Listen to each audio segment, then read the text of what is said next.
Gracias por estar con nosotros, por acompañarnos en este podcast de Fútbol Sin Fronteras, donde en este espacio, bueno, pues evidentemente estaremos tocando temas que refieren al mundo del fútbol local, nacional, internacional, más allá del informativo, sino con temas un poquito más a fondo. Y hoy justamente con el placer de saludarlos de cara a la próxima Copa del Mundo. Se ha hablado mucho de qué sucede con la selección mexicana de fútbol que tiene Gerardo el Tata Martino en los controles comandados. A mí me parece que hasta cierto punto secuestrada la selección mexicana de fútbol por ese técnico argentino que ha venido de más a menos, que cada vez muestra más dudas en su funcionamiento y más caprichos en la forma de cómo hacer las cosas. Y lo digo por lo que ha venido pasando en resultados, en los fracasos que ha tenido la selección mexicana de fútbol, en temas de la Copa Oro, que particularmente es uno de los torneos en donde tendríamos que estar acostumbrados a que el equipo mexicano siempre tendría que ser, si no el ganador, pero sí el favorito número uno. Y hoy Estados Unidos, por lo menos últimamente, nos viene demostrando todo lo contrario. Así es que bueno, pues esta situación ha generado incomodidades. Hay algunos que se quedan callados, que se quedan sordos, que no dicen nada, que están comprometidos.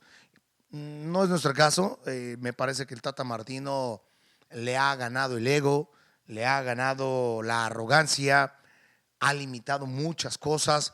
Hay mucha gente que no se da cuenta que las conferencias de prensa son muy dirigidas, están muy eh, seleccionadas. Entiendo el tema de los derechos por transmisión, que tienen de determinadas ventajas sobre algunos medios de comunicación para tener sus conferencias, pero cuando no, eligen muy bien quién, qué van a preguntar, te dicen que sí, que no, el técnico no está muy de acuerdo en algunas cosas, no las responde, pone muchas condiciones para las conferencias de prensa. Es decir, el Tata Martino se ha apropiado, se ha arropado, se ha quedado con la selección, se ha quedado con el manejo de la selección mexicana de fútbol, y eso evidentemente que no cae bien en muchos sectores. Y en el tema futbolístico, que es el que más nos debería de ocupar y de atender, es donde vemos que mientras hasta en sus redes sociales hablan de que con la selección mexicana es pura felicidad, creo que deberíamos de estar muy preocupados por lo que es el funcionamiento de la selección mexicana, porque cada vez vemos menos resultados, cada vez vemos algunos jugadores como, pudiera decir yo, Julián Araujo, este muchacho que tiene, pues si bien un futuro prometedor y se habla de él muchas cosas y que en el Galaxy es una de las sensaciones, a mí me parece que hay otros jugadores que pudieran estar. Y que hoy me pregunto, y también lo comparto con ustedes en este podcast, ¿qué tiene que pasar para que determinados jugadores puedan estar en la selección mexicana de fútbol?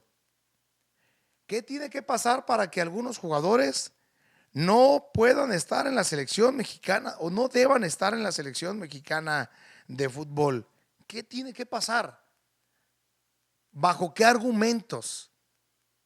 A mí me parece inadmisible, ridículo, hasta caprichoso lo que ha decidido el Tata Martino, particularmente con jugadores de los rojinegros del Atlas.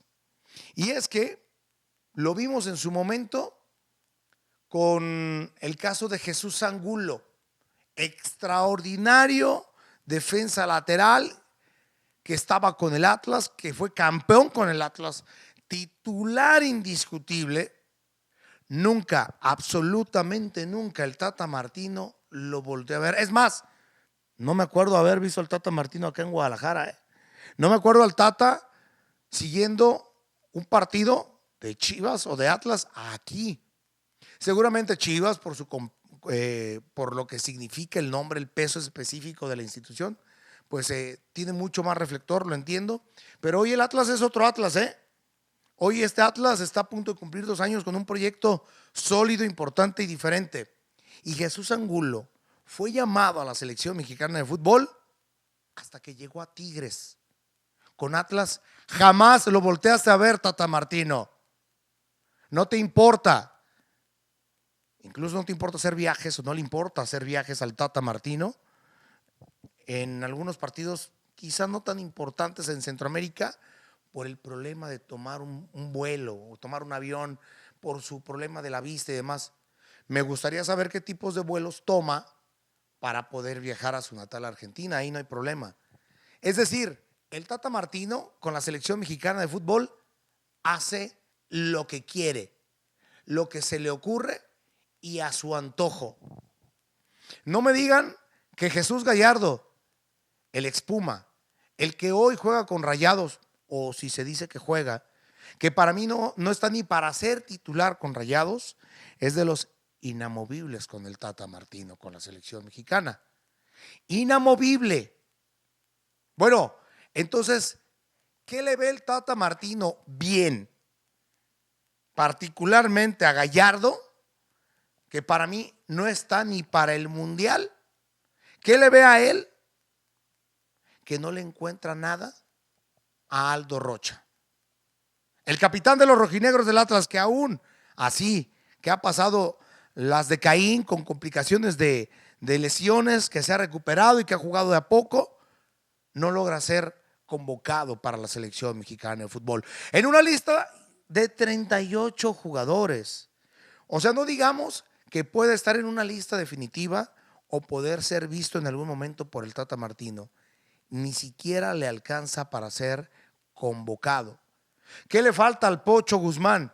¿Qué le falta a Juan Pablo Vigón? ¿Qué le faltan a estos jugadores para poder ser vistos, escuchados o tomados en cuenta por el radical técnico argentino? ¿Sí? Caprichoso, que decide como él quiere y a la hora que él quiere, que no permite ser cuestionado y que los medios de comunicación que no tienen los derechos se tienen que someter a como él manda, indique y quiera, cuando no es el dueño de la selección y que los resultados no lo acompañan y que tuvieron una eliminatoria para llegar a la Copa del Mundo llena de dudas, de incertidumbre y de muchas complicaciones. Ese es el equipo mexicano que vamos a tener en representación en la próxima Copa del Mundo en Qatar, que por algunos momentos llegamos a pensar que pudiera complicarse de más cuando vimos una recuperación de Costa Rica que de últimas no le alcanzó. Y con un equipo mexicano que puede decir, finalmente terminó alcanzando al mejor, que fue Canadá. Canadá con un trabajo mucho más hecho y mucho más sólido. Esta selección mexicana de fútbol está llena de caprichos, está llena de berrinches y está llena de jugadores que hoy, me parece, no están para poder aparecer ahí, para estar en la convocatoria, para estar en la selección mexicana de fútbol. Que nos agarren confesados en la próxima Copa del Mundo. No le veo a México la posibilidad de ser un equipo importante. Ojalá que me sorprenda para bien, pero lo que hemos visto ha sido muy difícil. Quedan pocos meses de trabajo, queda muy poco tiempo para pensar en que este equipo pueda tomar otro rumbo. Insisto, de la mano del Tata Martino se ve mucho más complicado y más cuando el técnico se ha llenado de caprichos, se ha llenado de berrinches, se ha peleado con la prensa y pareciera, entre otros temas, el de Javier el Chicharito Hernández, que también, producto de una indisciplina y que no ha habido poder humano que lo resuelva para que este jugador que hoy pasa mejor momento que muchos más tenga la oportunidad de volver a la selección mexicana de fútbol. Insisto, una selección de caprichos y de berrinches de un técnico que ha prácticamente secuestrado a la selección mexicana de fútbol a diestra y siniestra, muy a sus comodidades, haciendo lo que se le pega en gana. Pero no tiene la culpa el indio argentino, sino los directivos de la selección mexicana de fútbol que lo hacen compadre. Nos vemos la próxima.